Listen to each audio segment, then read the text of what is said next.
City of Stevens Point Finance Committee meeting, recorded October 14, 2019.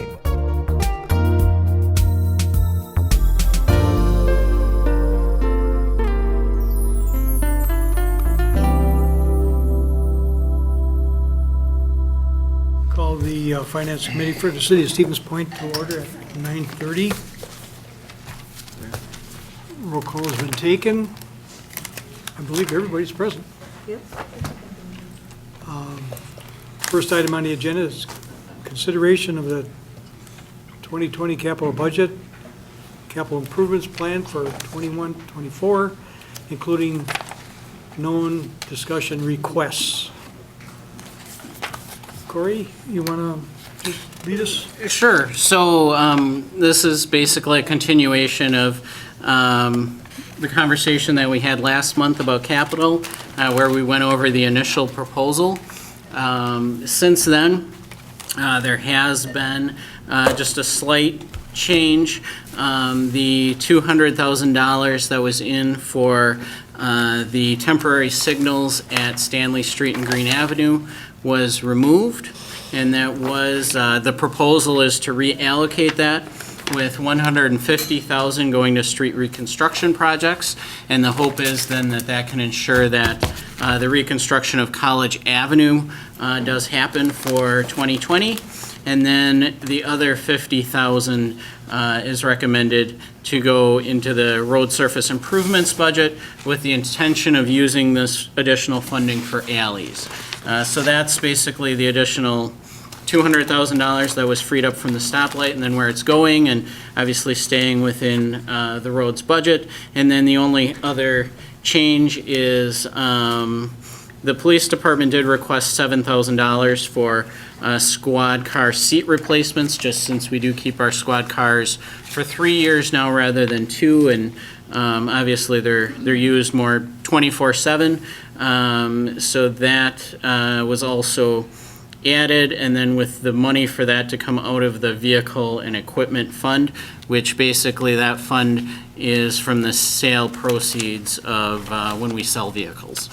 So, so those are the two changes from what you would have originally saw. The updated capital list was in the packet, and then also we did have some correspondence. We did have a memo from Alderperson Jennings about the intersection of Stanley Street and Green Avenue. And then we also had a memo from Friends of Emerson Park about their request for funding for 2020. And then I know Alder Phillips wanted to discuss automatic gates for the McDill Pond Dam. And then the only other thing, I did load my presentation up, but I didn't plan on going over it again, just if there are any questions, something we need to refer back to. It's obviously available, but I don't think you want to hear me go through the whole thing again. Please, let's go another 3 hours. Thank you, Corey, thank you. Okay, we did get something from Jennings about the Stanley Street signal lights. You want to say something about that?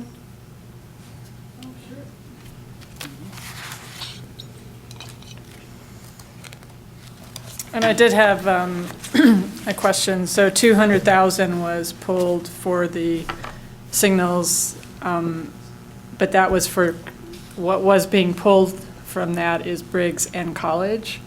And now 200 is going back, but now Briggs is not included.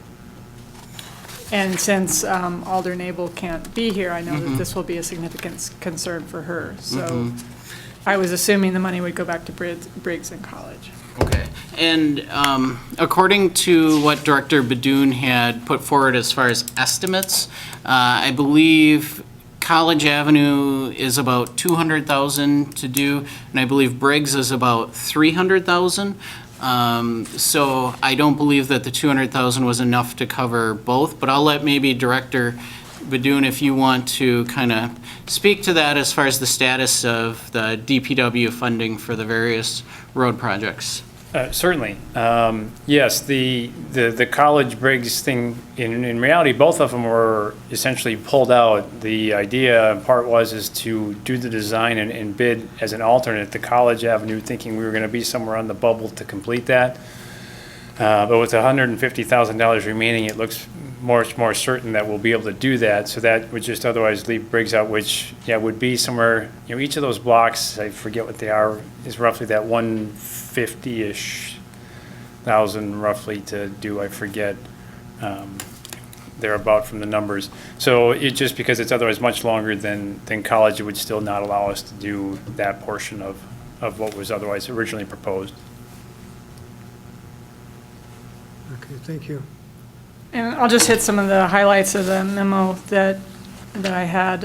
In terms of the Green Avenue intersection, it has been for well over a decade the recommendation of the Wisconsin DOT that a roundabout be at that interchange. And there's lots of regulation with the DOT related to that, and all approvals need to go through WISDOT because of the effect that intersection has on the ramp. They will be putting in a signal at the I-39 northbound off-ramp of Wisconsin 66, and so they want to see observations about how that's going to impact traffic, and specifically Michael Wendt, who is the planning and programming chief of Wisconsin DOT. He said specifically he hopes the city is looking at a roundabout for that intersection that will save money over time. And my comment is the city has been making strides towards modernizing its roadways and making them operate more efficiently. And roundabouts save money over time because they require a less energy and cost less to fix when something is hit. Roundabouts reduce air pollution because vehicles do not sit idling waiting for signals to change. Roundabouts make the city more resilient because they do not lose power during storm events, which are increasing in frequency and severity. And importantly, roundabouts reduce the severity of crashes, and that's been proven over and over again. So as we move to the future, looking at this again, hopefully we will be looking at a roundabout. Thank you. Thank you. Sorry, Who's making, oh, that's you? I was trying to shut it off. Everybody's looking up. It does, it sounds like it's final. I think maybe if we take them kind of A, B, and C so that we're not jumping around on topics of conversation. So I Okay. think maybe just a suggestion, if anyone has any other comments on this topic Motions or that we something? need to discuss, I think that'd be appropriate. Obviously, for this one, this is sort of at this point, a long-term kind of a discussion rather than, unless somebody wants to obviously vote to put it back in, but, Any motions or anything about it? Just leave it alone? Okay. B would be the playground equipment at Emerson Park. I think Jeremy brought it up last, Yeah, I mean, I had concerns, when we had the presentation, and, my concerns have not changed. Again, this was, it seems to be the trend that, whenever, some sort of private group wants to put together, has an idea to create a park or, something within our existing parks, that it's pretty much, you're responsible for the funding of it. Again, I said this at the presentation that, the dog park, the sculpture park, the disc golf course parks, McDill Association with their, borrowing for that garbage truck. It's basically, that we're basically telling these groups that, you're gonna have to, you're gonna be on your own. And, again, I don't believe that this group requesting this money should be treated any differently. And I don't think that this line item should be placed in this year's budget or any future budgets. When this was being proposed that we were going to create this as a park, I took the time to kind of design a layout that would parcel off this park and offset the expenses to create this park, and I was pretty much shot down. So I just, again, I don't agree with it that we should, I was just going through this again. Bucol Park has their playground equipment's due for replacement and is being pushed back. I just don't get why this request is being brought to the forefront and kind of trumping some of these other requests. So I will not be supporting it if that is in there. So are you gonna make a motion or something? Yeah, I'll make a motion to remove the line item for the $60,000 for the Emerson Park. I can't remember exactly how it was worded. I know it wasn't just specific to playground equipment, but it was just for the Emerson Park improvements, I think. Yeah, so I will move to remove that from 2020 budget. A second? Second. Seconded by Sean. Any other discussion? Yes. May I? I think you're director as well. Either way. I'll go first. Number one, the Friends of Emerson Park did not request this. This was in Director Schrader's long-term capital planning budget last year. The Friends of Emerson Park are independent of the city and are working to raise money and have written a number of grants. We're hoping on some good outcomes there. We also have interested funders. And we are very fortunate to have in-kind services from Rattler Corporation on park design, so we have been busy. I would argue that parceling off the south end of that property into lots would be a challenge unless you want a house on a slab because, well, there's 2 schools buried there. So that probably wouldn't work real well unless you wish to dig up all of that stuff. So, saying that, of course, I support Emerson Park. It is our newest urban park. It is the only open space available to families living in District 3 and District 5, or the north portion of District 5. All other locations of the city have parks that are, at least have playground equipment that was produced within the last 50 years. So, and we just had a cleanup there, we spruced it up a bit, but it still doesn't make the playground equipment safe. So, and then Thank you. The only thing I would add here, sorry if I'm speaking too loud here, ultimately, we do own the park. So when you look at Emerson Park, if this group were to go away, which we hope doesn't happen, it's going to be on the city to do these upgrades anyways. The playground, when you compare it to Bucol, which is one of the other ones that's in the replacement and actually was slated for 2020 as well, there's things in Bucol that we are walling off. For example, if a climbing structure goes bad because of its age, we're unable to replace it. That doesn't make the playground unsafe. It ultimately takes away a feature of it. It's not ideal. I mean, we'd like to upgrade that one at the same time. But when you compare the 2 locations and you look at Emerson Park, we've got a playground that's already one of the oldest, if not the oldest in the whole park inventory. So we have an obligation here to start looking at replacing that. And as staff, we're going to need to have that in our capital budget regardless of what the Friends are doing. To the point about in terms of putting it on the groups to raise funds, I don't disagree. If the group were to come and say we want to do a splash pad or something that's not in the park, that's out of the ordinary, like many groups do, potentially like the skate park when they came and wanted to add that in, or the dog park, which wasn't in existence, we've used the groups and said you need to bring the funds. Looking at this situation, we own this property. So ultimately, the plans that they've done, or the Friends of Emerson Park have done so far, is try to basically improve what's there. Now that it's city property, we have the obligation to make sure it's safe for our users and to try to bring it back into compliance with industry standards. So when you look at the park plan that they've started on, and now that Rattler's going to actually formalize, it's really improvement to what's there and really out of date and not within the industry standards. So we have a partner with the Friends of Emerson Park, so we're looking at the park as a whole. But I see us doing upgrades that we're going to need to do regardless. That's going to be more expensive than if we partner with this group and start doing it now. So again, if you compare the 2, we'd love to do both playgrounds, don't get me wrong. But we have a playground here it's really not a playground structure. We've got a swing set, some old climbing structures. They're not even connected. We don't have access sidewalks to them or pathways. We've got a ball field that's been neglected for a number of years. And again, the basketball court, if you go out, we've done some recent things with paint and put really some lipstick on it, but it's not current with standards. So if this group weren't there, we really would need the city to step up regardless. So we're fortunate to have this group. I think if we pair those 2 partnerships together, we can take advantage of this opportunity. Thank you. Sure. And you basically just explained my whole argument right from the start, is when we were talking about taking on this. We just added another burden to our park system now. A burden that we can't even take care of the parks that we have, we're behind. And now we just added another one. That was my whole argument right from the start. And that's why I proposed that parceling off a portion of it so that it could offset the costs and the burdens. So, thank you. Thanks, Jim. All right, Sean?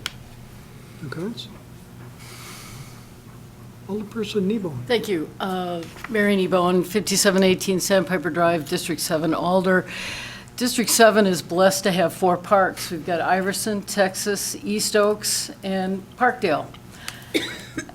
And I can see some of my District 7 folks coming up to use Emerson Park.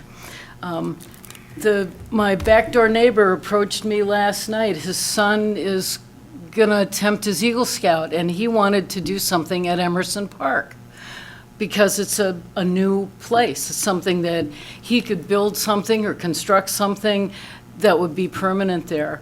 I think we owe it, and what makes a city livable are its parks and its recreational opportunities. If we want to keep people with families moving in, we need to provide these kinds of amenities. And since there isn't a park in District 5, I think they deserve the funding to get some kind of equipment going there to make it, to get the ball rolling, so to speak. So, thank you. Thank you. Mayor? I said it earlier tonight, too. There are things that we fund as a city, and I'm a taxpayer just like everybody else, that I don't use. And there are things that I use that someone else in the room may not use. We are a community with different desires. The days of municipal government sticking to garbage pickup, policing, and street repair is done. I would submit that our park system is fabulous, but it has become one of the amenities that is expected of and looked for in a community. It is surveys by the Convention and Visitors Bureau. Our park systems is one of the biggest things that people talk about. Yes, potholes is probably a close second, but it has become a utility in some regards. Now, I don't use the ball diamond at Zenoff or Emerson or Buchholz. I don't use the skate park, but I can appreciate those that do. I do use the boat landings. I use the bathroom at Piffner. I use the things like that. We chose, as a community, to enhance our park system by the acquisition of Emerson Park. It had been neglected, and really, it wasn't a park for a lot of years. People used it that way, but that's not what it was. So that's why we're still using the playground equipment that was on there when my mother went to school there. I think we have a commitment to the community to make sure that the amenities we have are kept up to the best of our abilities. Yes, there's not enough money to go around, and there never will be.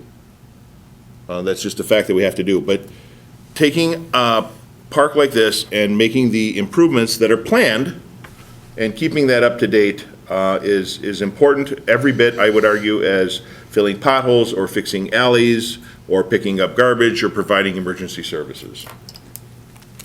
Thank you. Any other comments? Nothing. I guess I'm gonna have to stick with Jeremy on this. There's no reason it can't come again next year in the budget. It's a rush. We paid $175,000 for the property. Now we want to put some playground equipment up there. I think we could wait a year. Paid $40,000 for the property. Pardon? 40,000. 40,000? Oh, I thought it was 175. I think the comptroller might remember that. I can't remember. For some reason, I remember 80, but I know it wasn't 175. No. I'd have Sure of to, that. I'd have to look back to see what the exact purchase price was. 40. Okay. And Seemed to me it was an awful lot of money at the time. Yeah. Okay, I also understood at the time, there were people here talking about the Emerson property, that they were gonna have fundraisers going on, they're gonna do this here and do that there, and whatever they're gonna do, and make some money for equipment there and what they wanted to do. Well, I've seen nothing but some pop bottles stuck in the fence. Is there any money on hand? Do they have any money in the bank to help out with this, or not? I don't think so. I don't know why I can't wait for one more year till we get our feet on the ground a little bit better, seeing we are short of money this year. May I? Mr. Chair? Yes. We do have a fund with the Community Foundation. There's several $1,000s in there. We are working on grants, and we have a fundraising committee. We're a new organization. And we all work, and many of them have kids. So we are working hard. The pop bottles in the fence was a great collaboration between UWSP. We got a lot of media on it out of the Wausau television stations. It was a great opportunity for us to collaborate with the students to make that park theirs, as well as the communities, because they are a big part of the community. And we continue to try and do the best that we can to raise those funds. Again, we've been in existence a little over a year. We'll get there. I also want to state that if you look at the per block or per acre square footage of how much money is raised in taxes in District 3 and District 5, it is twice what the urban or suburban area is. So we have people who want to live in our urban core, and we have a growing number of families. A growing number of families in District 3 and District 5. We're starting to see people move into old rentals and start to raise their families. We're seeing a robust growth in our community. We have no place to play ball. Our yards aren't big enough. Jefferson School, they bring the kids over to do some different things for exercise at Emerson Park. So during the day, Jefferson School is not available to all the children in the neighborhood. So if you've got a 3-year-old, a 4-year-old, 5-year-old, you don't have Jefferson School playground. You have Emerson School playground. Used to be, we had the St. Joe's Daycare Center playground. That is now demolished and gone. This is our open space. This is our play space. This is where families gather and visitors. And it's right on a main corridor. It screams, this is who we are. We are about families, we are about community, and we are about our parks. And we want that park to be an amazing asset for not only visitors driving by to see, but for building wealth in that district. Thank you. Thank you. Any other comments? Mr. Shore? Thank you, Chair. Just a couple of quick points. One, to confirm that President Johnson's memory is correct. Thank you. $40,000 was the figure. And also to say that my thinking is similar to the point that Alder Kneebone made a little earlier in terms of sort of some equity between districts. I mean, we're sitting here in the second district, surrounded by Gerke Park, which we hugely appreciate here in District 2. Also Atwell Park. Also some of the ball fields in the university. Also, Schmeekley just across Maria to the south, and also just across the street to the north, and then just across the main street to the south. I'm not sure how to pronounce it. McLaughlin? McLaughlin. Thank you. It does seem only fair that we have these crucial community assets, spread equitably. Thanks. Okay, thank you. Any comments? Oh, go ahead. If I Director? could, one more thing. I just wanted to touch on the Rattler partnership as well. We really owe it to the Friends of Emerson Park Group that they reached out to Rattler, and they're going to provide a concept plan with cost estimates and really what direction we're headed in cooperation with the Park Commission and the Friends of Emerson Park. That's several $1,000s that it saved the city because of this group. So the ball is rolling. In addition to what they have in their checkbook, the city staff is working with it, myself and Todd Ernster in the Forestry Department. The Park Commission will be weighing in on this. We really, there's a solid plan that's going to be laid here, and I think this $60,000 is going to address a playground issue and park improvements that we have, that we need to do, with a tremendous partner in the Friends of Emerson Park. And again, if you look at, top things to do in Stevens Point, things like the sculpture park come up, and this is the reason. Parks is what brings those people here when they visit, and this is one that's really visible, and it needs upgrades. So I would urge you to keep it in. I think, based on our capital budget, 60,000 is, I know it's a large amount of money. We have a lot of projects that other department heads would want to do as well. But I think that we're going to see a return on this with people visiting and the positive comments and another addition to our park system, which is arguably the best in the state. Thank you. Thank you. Any more comments or questions for anybody? Okay, we'll call for the question. All in favor of the motion, say aye. Aye. Aye. You better read the motion. It was the, Maybe a roll call, please? So, sorry, no, I'm sorry, that's right, the motion, thank you. Mr. Chairman, I would ask you that you restate the motion Delay the, and then a roll call vote, please. Carrie, do you have the motion written down? The motion was to remove $60,000 for Emerson Park improvements from the budget. Okay. understand? Got Okay. it. Apologies. It was a while ago. Yes, it was. And it's late, I get it. All in favor of the motion, say aye. Aye. Any opposed? No. No. I hear no one in. No. Okay, motion fails. So I guess it's gonna remain in there. Next item on the list is automatic gates for Midville Pond Dam. I brought this up for an economic reason. Scott Badu and I have been talking for quite a while about automatic gates at the Whiting Dam, because right now, and remember the last conversation was the city spends about $7,000 a year on labor costs to monitor the dam. Could you explain what the automatic, They raised the hold water level at a certain so it's like there'd be a sensor, it says Yep. up, down? Okay, Yep. thank you. automatic gates, I guess, would have been Yep, better. thank you. I was just Yeah. trying to understand what you were referring to.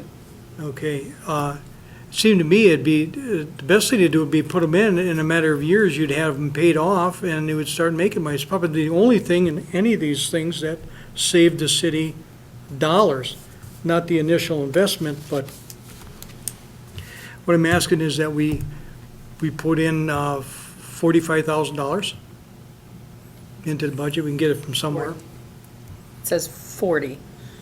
40, was there 40 in there? That's what it says. I'm McDill sorry. It's the Dam magic number. Monitoring Okay, System, 40,000. 40,000. Yep. That sounds good. And then,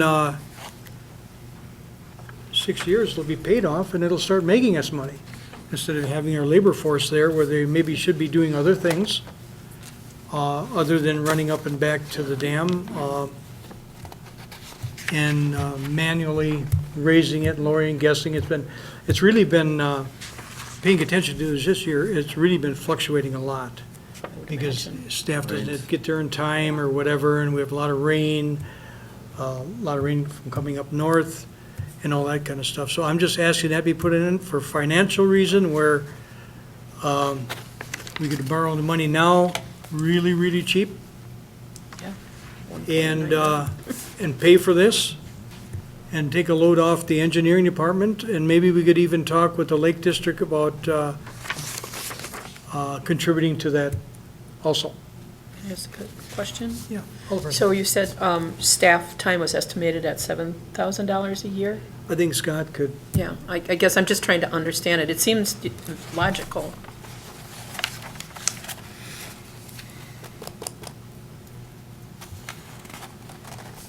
Yes, just, I mean, just basically simple math. We check it twice a day, you know. and Twice a it's day? Twice a day, yes. Okay. Checked in the morning and checked in the afternoon. That so basically 5 days a week and occasionally on the weekends, Okay. depending upon what's going on as And far so as. weekend time is overtime? Weekend time is overtime when we So do you it. get like on-call pay for something like that, or?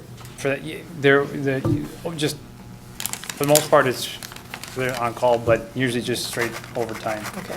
Pay for that. But yeah, I usually take some of that, because if you assume it's roughly a 10-minute drive there, 10-minute drive back, you're there about 10 minutes, so half an hour times 2 is an hour a day, Yeah. times 260 days is 6,500 right there at $25 an hour. Mm-hmm. Additionally, it's every time, plus of course the truck wear and tear, time of that. So that is time away that we could use a staff member for Sure. doing other things, as well as we could get more consistent You said $25 a day, but. hour. Hour, Yes, excuse me, that's I'm 1 hour. sorry. So Yeah, we don't. per day. We So don't it's- have at slaves. 1 hour would be a Yeah, day. we don't have So, slaves. yeah. Did you factor in benefits as well? No, that's just So straight that would be additional, time, correct. So, so another 30% or so. right, so Right. conservatively saying, yeah, it's about $7,000 is a good, not trying to trying to inflate it to make it sound Closer good. to $10,000 But probably. it with is a Ben's. considerable amount of time, yes, Okay. that we do spend with the dam. And as it's been pointed out, it seems these last couple of summers between spring that have been even more time than that. Just trying to keep up with it, just due to some significant fluctuations, Mm-hmm. rapid changes. Thank you. If I can, if I can put Scott on the spot for a second, so. Absolutely. So, and obviously you did request this in capital as well, and it was Yeah, this just- was one of my requests in capital as well, Yeah. to try to, you know, if we can do that, just anything to free up staff to use them for other things. Yeah, and it was just a matter of there wasn't quite enough money to go around to get this in the proposal. Would it be worth reallocating anything within Department of Public Works to get this in? I mean, I realize maybe you would need to kind Right, of think about that. and that's always a hard thing, because trying to figure out, sometimes it's trying to maybe grab some of the things that maybe we're not doing, some of the new things, and just keep with the status quo, and some of the things we're just otherwise comfortable with. And it's sometimes hard to prioritize those things over this. We know we can accomplish it, it's done. But I can definitely take another look to see, you know, where we, you know, might be able to come with that. But as you mentioned, dollars are just tight everywhere, so it's not easy. May I ask another question? Mayor? Oh, sorry. So, in going over this, if you look at the prioritization column, the yellow column, the director requested portable changeable message boards and rated it a 12 priority. And the McDill Dam monitoring system is rated an 8. We were talking about this during our discussions in July or something like that. The portable changing message boards are the lighted boards that say, you know, merge left up ahead, that sort of thing. We currently rent those. And we currently spend about $10,000 a year on different projects to rent those. So I moved that up because it was a faster payback. As Chairman Phillips said, the dam gates, they'll pay for themselves in 6 years. Boards will pay for themselves in 4. So we rated that a higher priority. But one of the alternatives we talked about is including that in the bid package for the projects. So maybe, because it's an even dollar amount, we continue to include the changeable message boards in our projects. Doesn't save the city any money at this point, but it would be a wash at this point, and then we could move the portable changing message boards to either 2021 or 2022, where the McDill Dam monitoring system is. Is that acceptable to you, Director? That would be acceptable, and we do have the other, you know, the means to get the message boards, and if there was any sort of special event or something that we need to do as a city project, where they, you know, we can rent them ourselves outside of a contract if needed. So, Mr. Chairman, maybe that would be a decent amendment to your motion to remove the 2020 message board purchase and reinstall the McDill Dam monitoring system. That way your motion is paid for. Right.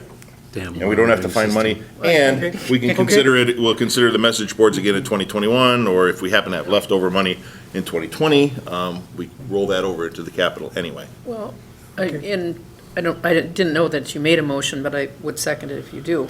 As you talk about payback, Director Badun was being conservative, and he did not, however, he did not include benefits. So, I mean, that's a big part, anywhere from about 28 to 32% additional cost, which moves the monitoring costs at the dam closer to the $10,000 mark. So I think they're equal. I like the idea of including them in the bid specs. And very frequently, they'll get tossed in, and if you get a good bid, because I know we've had a number of bids, I think Isidore Street came in under, if I remember correctly, or was it Prentice Street came in under in the end? I'm trying to think, I think, well, Isidore was a very high bid. Yeah, that's because we Price only all had around. one bidder. Right. It might have been Prentice Street. So with any luck, we can have, if there's some money left in capital, assuming at the end of the year, we could possibly look at amending the capital to include the message board, so. Well, that, and keep in mind that any money that's saved in these projects, we estimate as good as we can, and our department heads do a great job of Yeah. trying to come in under budget. That money is rolled over into the next year's plan as well. Or it could be used to It- get it portable message Could boards. be, it could be used if that were the wishes, but we wouldn't know that. Right, until next year at this time. Right. Yes, absolutely. Okay, thank you. Any more questions? Is there a motion on the floor? I didn't have a motion. Go ahead and make your motion. Okay, motion is to remove the message boards costs from the budget and instead move the money to put in the automatic gates on McDill Dam. Second. Seconded by Alderperson Johnson. Any more comments, questions? Mayor? Just for clarification, because you mentioned that the Lake District would be willing to contribute, because they are their own taxing entity, they could, and arguably, they receive a lot of benefit from the McDill Pond area that most of us don't. That's one of the amenities I don't use, but I know it's important to the people that live there. Is there going to be a contribution from the McDill Lake District Association? Has that been Certainly, discussed? Corey, I think it was conversation a few months back, but it never went anywhere because I mentioned at their meetings that the city's short of money and whatever else, so, but, You would have the ability, if you chose to in your motion, to call it a match, say we do 2/3, they do 1/3, or 75-25, so there is some buy-in from the Lake District if you chose to do that. okay, I guess, I'd like to include the 75-25 split. Okay, so basically 75 cities, so essentially 30,000 from the city and 10,000 from the Lake District? Yeah. Is what you're thinking? Okay. Yeah. And then I Are you amending your motion, or? Yes, no, I'm clarifying my motion. Okay, all right. I just wanted to understand. Mr. Chairman, before we go too much further, I'd like to ask the director how confident we are that 40,000 will cut it, because my gut tells me that we should keep the 40,000 in Yeah, with the As 25% match from the Lake contingency. District. And if it comes in under, great, we'll use that for something else. But if it doesn't, I don't want to have to come back to the body to amend And I it. think that would be wise, because the Might be numbers we 50. were always looking at for are a few years old, and some of those things have a tendency to change faster than the rate of inflation that there. And it's just as even the equipment and stuff otherwise ages, that's an assumption that we can use the existing actuators that are there. As equipment otherwise ages and new technologies come in, sometimes what really is the best for us to do that may require us to make a change. So I would definitely think that we would want to keep that all in there just to ensure that we can cover the costs of everything, not end up with only half a system. Okay, so where are we at now? So, 40 city, 10 Lake District? You had Or said just 10. 25. 25, 75, and well, whatever that no, I think we're amount back is. to 40,000 in total for the city and a contribution to be noted at a different time from the Lake District. Of 1/4 of the cost. yeah. Okay. Yeah.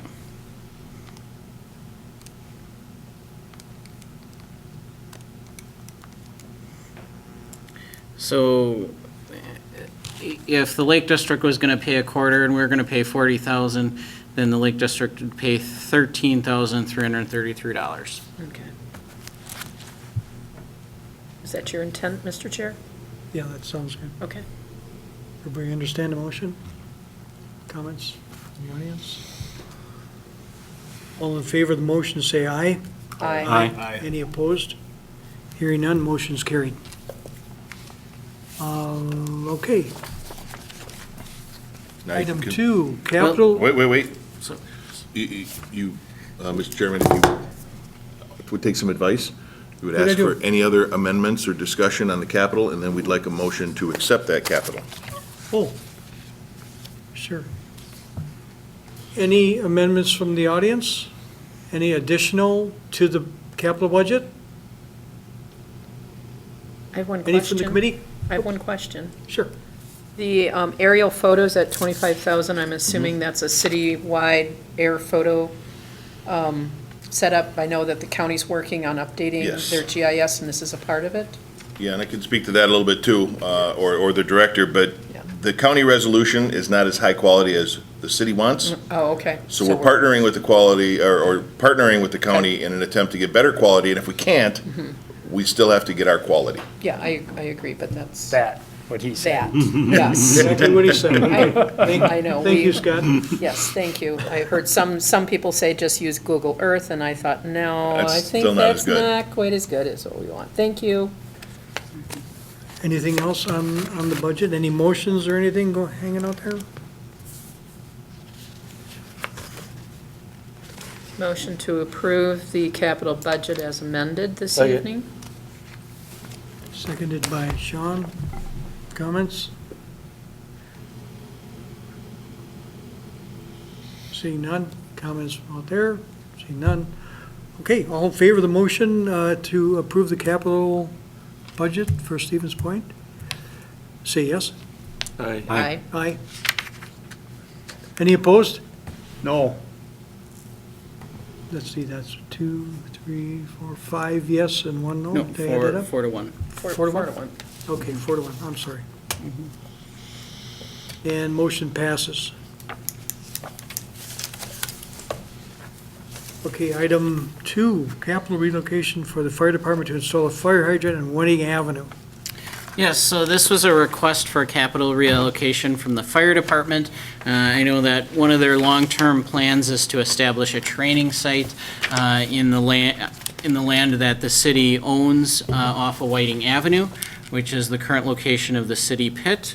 And certainly it made sense to install the hydrant when Whiting Avenue was being reconstructed this year, rather than having to go up and redig ground later. So basically, they're just requesting approval of the capital reallocation from their general fire equipment to the purchase of a fire hydrant in the amount of $1,823.72. I'll move to approve. Second. Second by Alderperson Johnson. Who puts that in? Who put the hydrant in? Suing. Joe? So you're reasonable, right? Yeah, $1,800. Thank you, that's pretty cheap. Yeah. Questions or comments from the audience?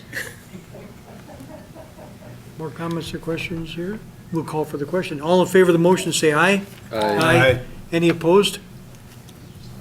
Hearing none, motion's carried. Now, here's the big item. You handed out a sheet for the borrowing for 2019 capital project, general obligation promissory note, 2019A. Yes, so, and I did hand out a sheet with the interest rates. We did receive 3 proposals. This is for borrowing of $4,950,000. The proposals are 1.99% from the Portage County Bank, 2.40% from People's State Bank, and 3.13% from Investors Community Bank. Obviously, I would recommend that we accept the lowest proposal, which would be the 1.99% from the Portage County Bank. And then also, for the sake of transparency, I do want to just note that I do have a former employment relationship with the Portage County Bank. But of course, this is very straightforward as far as they propose the lowest interest rate. So I heard you own part of that bank. I was gonna say, hopefully I can get something like that for my house. Kidding. Or anything else, really, Or anything. anything, my car loan. What are your wishes? Motion to accept the proposal from the Portage County Bank with an interest rate of 1.99%. Second? Seconded by Alderman Shore. Comments or questions from the audience? How about you guys up here? Any comments, questions? We'll call for the question. All in favor of the motion, say aye. Aye. Any opposed? Hearing none, motion is carried. Next item is updated agreement with CAP Services for administering the CDBG revolving loan fund. There was a memo in your packet, along with some other information here. Yes. Corey? So, and these loan funds were originally granted to the city through a community development block grant for establishing a revolving loan fund for sort of community improvement loans. And right now, CAP Services is administering that program, and they're collecting 5% of whatever's collected. So if somebody makes a $100 loan payment, they're keeping $5 of that. And basically what they're saying, and I included their email explaining it, but basically they're saying that the 5% doesn't cover their costs of running the program, that they, when they initially started this program, they had other fees that they were able to collect with the initial originations and so forth. And that now, since they can't collect some of those other fees, they're requesting that we increase that amount from 5% to 15%, so that basically if somebody makes a $100 loan payment, they would keep $15 as their administrative fee, and 85 would go back into the fund. Okay, thank you. How long were they at the 5%? How many years? Do you recall? I believe it would be a long time. This revolving loan fund has been around for a while. Likely since inception. Okay. It's been a while. So your recommendation is that we increase it to that 15%? What's our other option? Yeah, I guess I think one of the challenges is that you don't have maybe a lot of organizations who are, looking to do something like this as far as administer a revolving loan fund that involves federal funds sort of on the local level. So, yeah, I guess I don't see a lot of other, option. I guess I can make the motion to update the agreement with CAP Services for that 15%. Second. The other thing to note is part of the request as well was to backdate the agreement to January 1st of this year. So I just wanted to make sure that that's known as well, that that's the agreement that they presented. Oh, I didn't know that. I think if you wanted to counter with, we'll agree to the increase, but on a go-forward basis, I can certainly make that counter to them if that's, I would like to add that to my motion, yes. okay. Did you get that, Carrie? So, Sure. okay, Okay. so, Would- Starting 1/1 of Agree with the 20. agreement with the exception to the backdating the contract. yeah, and I guess that's would it be like, did you say November 1st of 2019? That would work? Okay. Yeah. Makes sense. Sure. I'll say. Everybody understand what the motion is? Yes. Comments, questions from the audience? All in favor of the motion, say aye. Any opposed? Hearing none, motion's carried.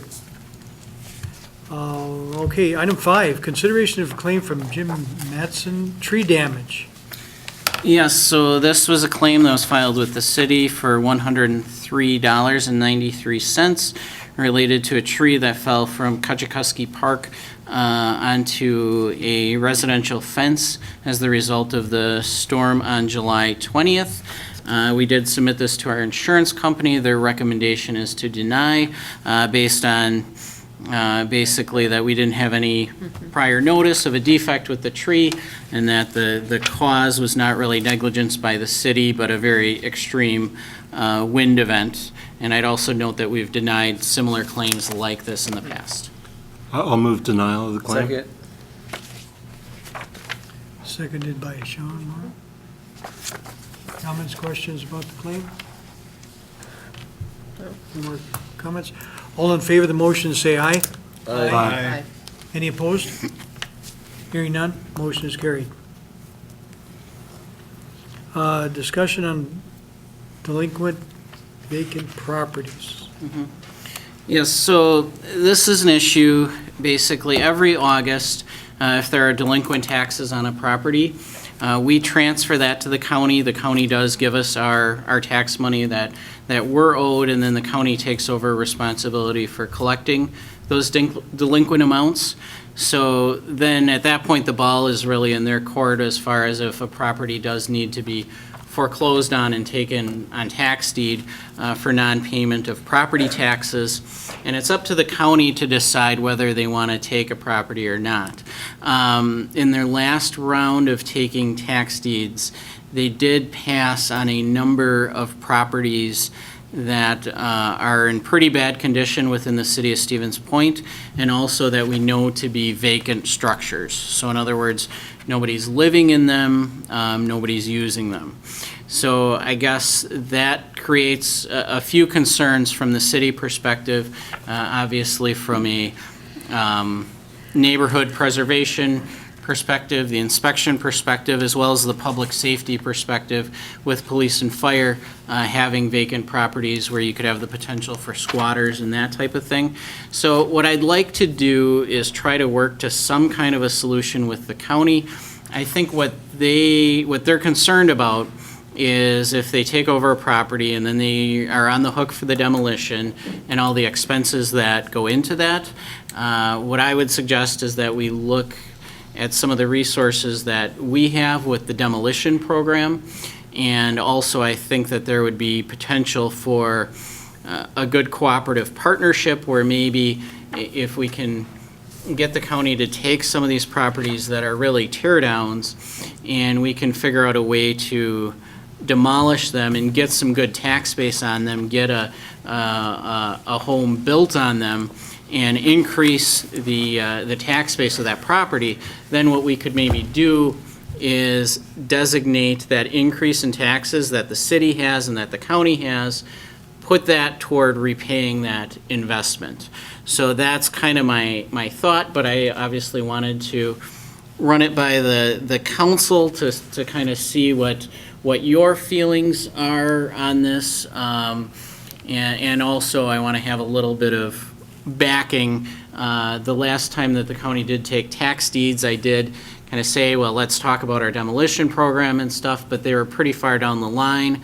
And then the other thing that they brought up is, well, you need to go and get your approvals. So basically, we're going to do this until you have your governing body behind you, which I understand. So that's kind of why I wanted to bring it to the committee, though, is to sort of get that backing to sit down with the county and say, yes, this is a priority for our governing body. The only question I have, who would be taking care of the negotiations or whatever with the county? Would it be you or the redevelopment authority, or? That's what I was going to ask, yeah. Sure. I think we could maybe get a few of us together to approach Okay, the county okay. from a couple of different perspectives, if we In want. favor of that? Any other comments? Yeah, I was going to say exactly the same thing. We moved that money over to the redevelopment authority, and it's really their program now. And the council has said this is a priority, so I would support that. And I think, having it be the county has got some control over our properties. And if they're not interested in taking them, then we sit with the properties in disrepair that really bring down an entire neighborhood. So I think it's a great opportunity. Sean, comments? Looks like it's a go. No action needs to be taken, we're just directing him to get. Yeah, actually, if I could get some kind of a motion, just so that just directing staff to negotiate with the county, just so that we can say, Sure. yes, we have, Alderperson official. Johnson, I saw your hand go up. Did you? I didn't even realize it. I'm half asleep. I make a motion to task staff with working with the county on the tax deed properties and work in collaboration also with the redevelopment authority. Seconded by Jeremy. Mr. Slawinski. Questions, comments from the audience about anything? No more comments up here? All in favor of the motion, say aye. I think maybe, does the police chief have Oh, something to do? Well, and it seemed like the vote's going in the right direction, so I was going to opt to not speak, but when the treasurer spoke to me about this idea, I thought it's great because, again, not only the blight in the neighborhoods, but again, we do get the squatters, we get the unknowns, and so when we're going to these, it's problematic. And so if we can clean those things up, it's just one less concern that fire needs to approach, and whether or not there's somebody in there, and no one should be there, but you just don't know. So I would think a yes vote on this would be greatly appreciated by the PD. Thank you. Thank you, Chief. All in favor of the motion, say aye. Aye. Any opposed? Hearing none, motion's carried. Item 7, class action opioid lawsuit exclusion request form. Yep, and I'll defer to the city attorney on this He's one. here somewhere. He is. So picture if you bought a cell phone like 4 years ago, and then later on there was a class action suit and you got a notice in the mail saying that you could opt in or opt out, well, not opt in, opt out of the class action lawsuit. And you sit there and you go, well, geez, I think I have that phone still sitting around somewhere in a drawer, but well, do I want to preserve my personal right to go and hire an attorney and sue Qualcomm? Nah, I'm good. Maybe not the most apt comparison, but ultimately, as I explained in the memo, there's a very, very big lawsuit that most of you are probably familiar with just from media. And just by nature of fact that we are a municipality, we are a party to that class action. Well, we're a class member, not the same as being a party. So we received notification that would allow us to opt out of it. Like I said, all it would do is take us out of the running for any proceeds from that lawsuit and preserve our right to hire our own attorneys to sue these companies ourselves. That sounds like fun. I don't think that that is a profitable endeavor, considering the level of damages that we'd be able to establish compared to some of the bigger cities. So I would encourage you not to opt out of this, but it's the kind of thing we need to put before the council to make the decision. So. I move that we remain in the class. Second. Seconded by Sean. Comments, questions? Call for the question. All in favor of that motion, say aye. Aye. Any opposed? Hearing none? We're still in it. Thank you. Item 8, budget amendment related to EMS and IT budgets or various revenues. Yes, so the budget amendment is in your packet. Basically, when we were budgeting for EMS for 2019, we of course didn't know the number that we were going to settle with the county for. So, and that number ended up being 1.5% for 2019, and then 2.5% for 2020 to 2023. Yeah, 2020 to 2023, I believe. So basically, what we needed to do was reduce $29,965 from the EMS budget for 2019. So I did work with the fire department to do that, and also we did bring that to the Police and Fire Commission to discuss that with them as well, and they do recommend approval of that. And then also just partially to keep the originally budgeted expenditure and revenue amounts the same. Then we're proposing an offsetting budget amendment with basically, we do have some additional revenue from the payment in lieu of taxes that we get from the water utility, that amount did go up. And then there is a need for that in IT contracted services for 2019, based in part on that position being vacant for a good portion of the year. Okay, thank you.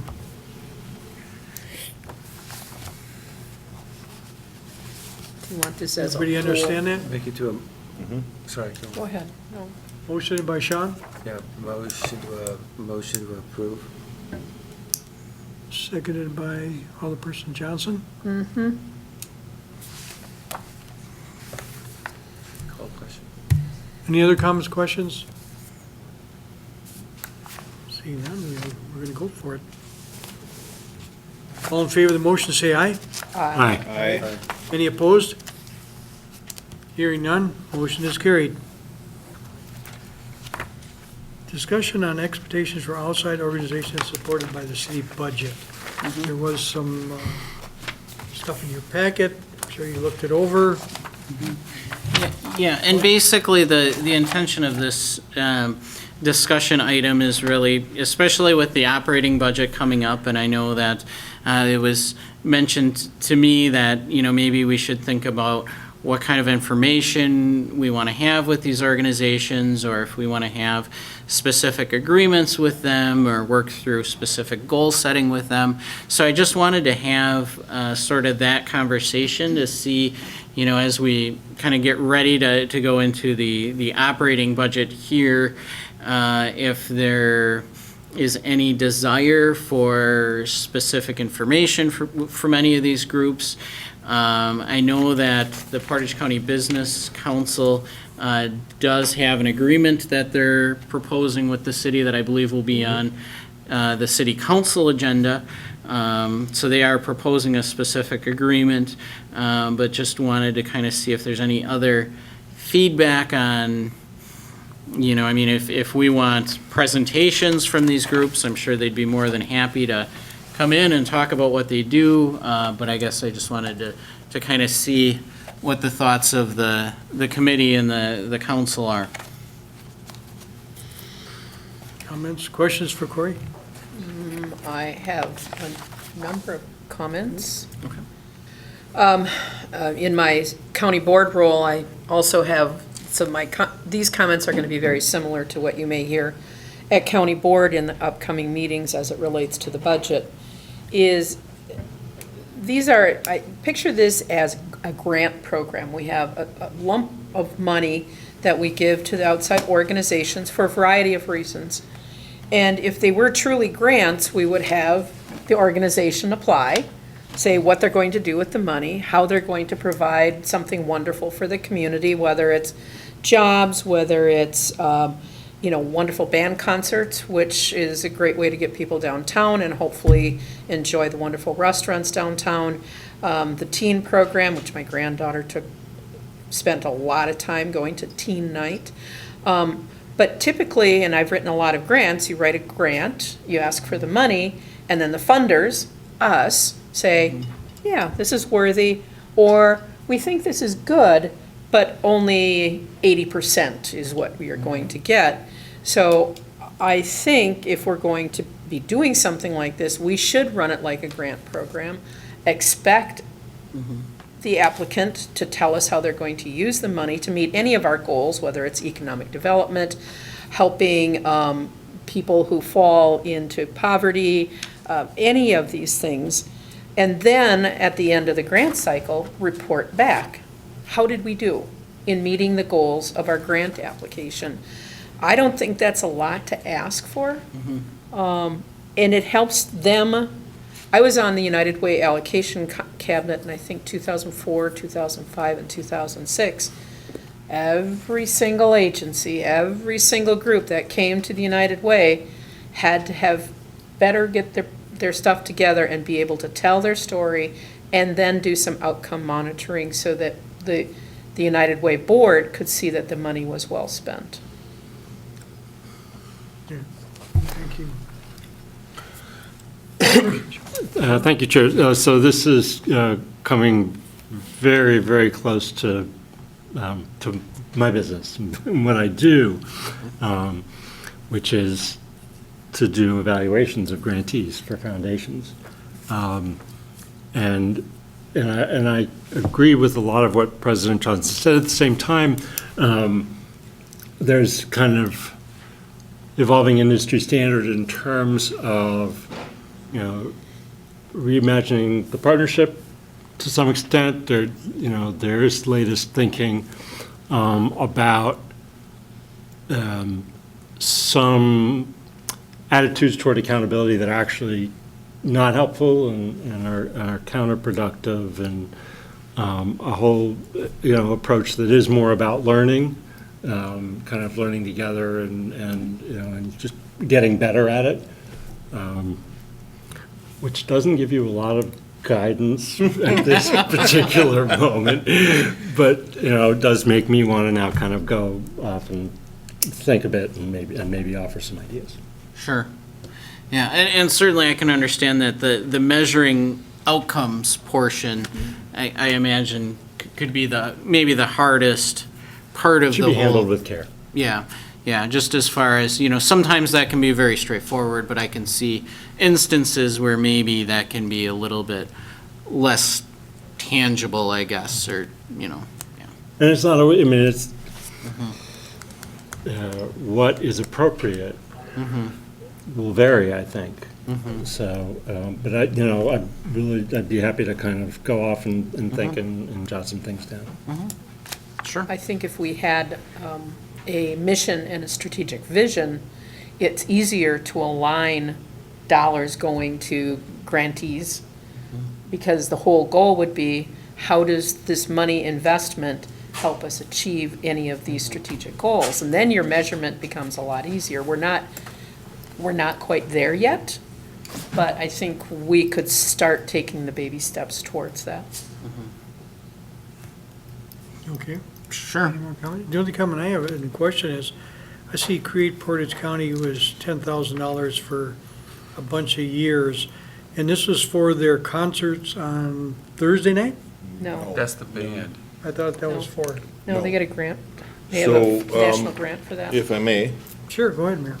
initially, when the Idea Center was starting out, they came to the city and asked for a commitment. They did the same thing with the county. The council at the time chose to fund $30,000 over the course of 3 years. That was $10,000 per year. Yep. When that 3 years expired, the council at the time then saw value and continued value in what Create Portage County was doing and what they were bringing to the community.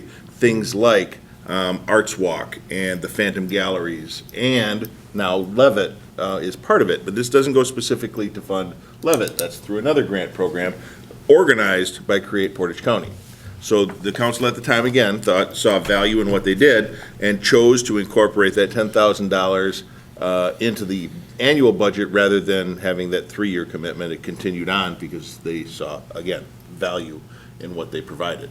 May I add on to that, and all of these creative things are wonderful, and they're great fun, but if you recall the discussion when we were talking about the Fox, that Create Portage County, even though their genesis really is in the creative economy, they've been in a business incubator for 50-some businesses out of the Idea Center. So they really are an economic development driver, and not just a fun, artsy organization.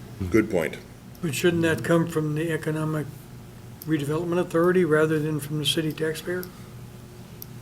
I would argue the same then for the Business Council.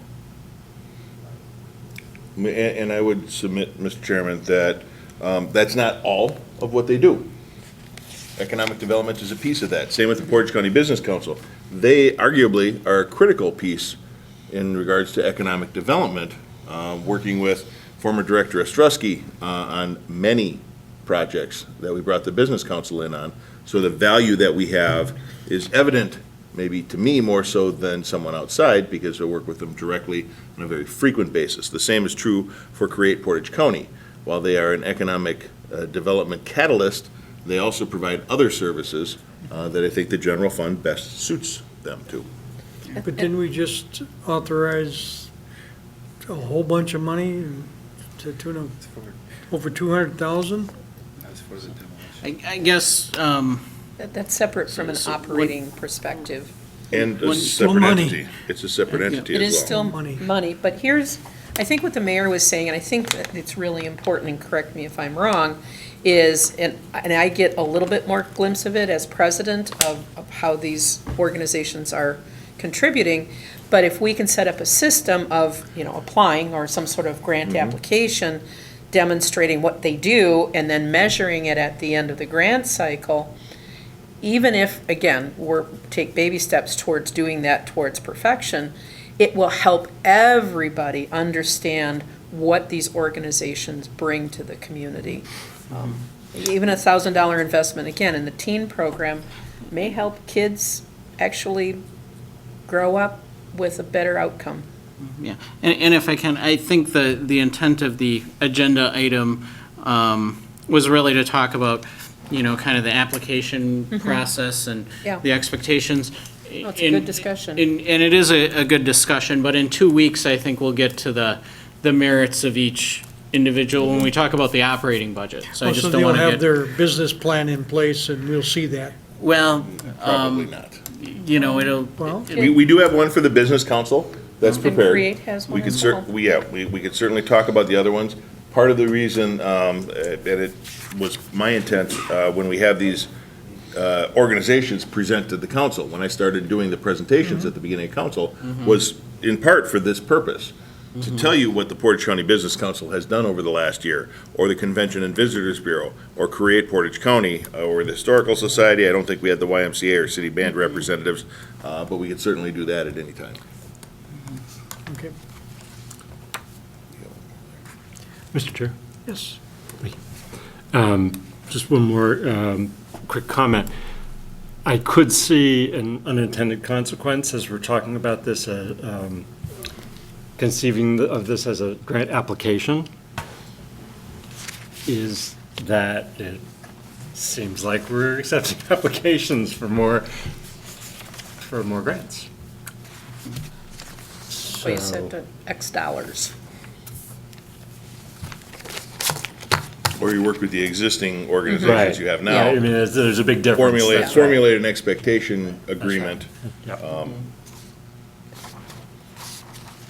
Okay, did you get anything out of this? No? I did, yeah, actually I did. Okay, so we don't need any action on that. You know what to do, No, right? yep.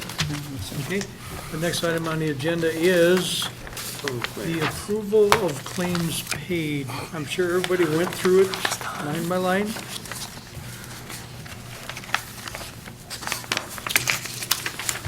And I don't have any questions, so I'm looking for a motion. Motion to approve the claims paid. Second. Motion made, seconded, approved the payment of claims. The only question I have, page 15, we made a check out to the Portage County Highway Department for an accident on the Old Wausau Road Bridge. Property claim, what is that all about? What did we do, or what did they do? Do you recall? Boy, I'm trying to remember that specific incident. I'll talk to I you don't- tomorrow. Yeah, okay. Joel's here still, or? Well, Joel is here, Director Badun's here. The question was in regards to the payment to the county regarding the accident on Old Wausau Road Bridge. Do either of you remember that? Otherwise, we'll have the comptroller treasurer look up the details tomorrow and get back to the alder. Well, and it wouldn't be Joel, because we wouldn't write a check on his behalf. But You it. sure? Yeah.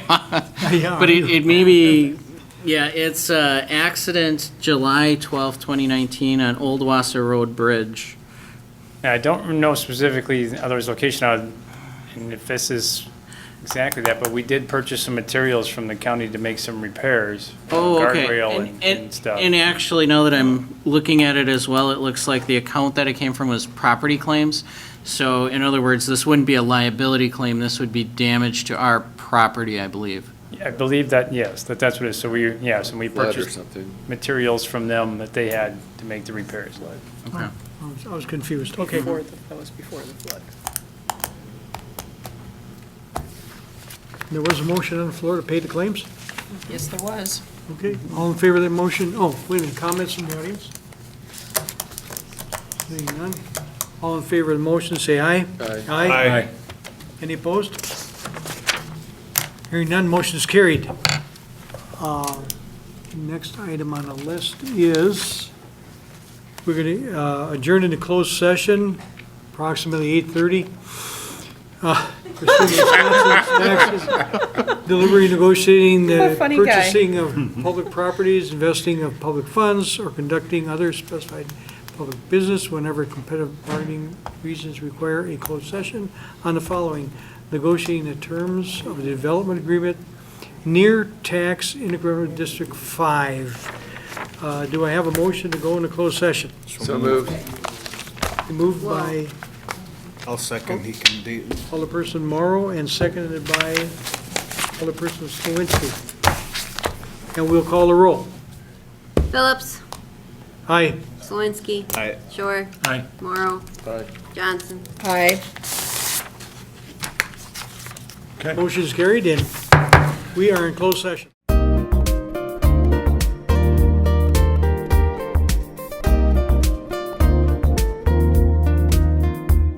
Videos of these meetings are available for viewing on the city's website, stevenspoint.com/videos.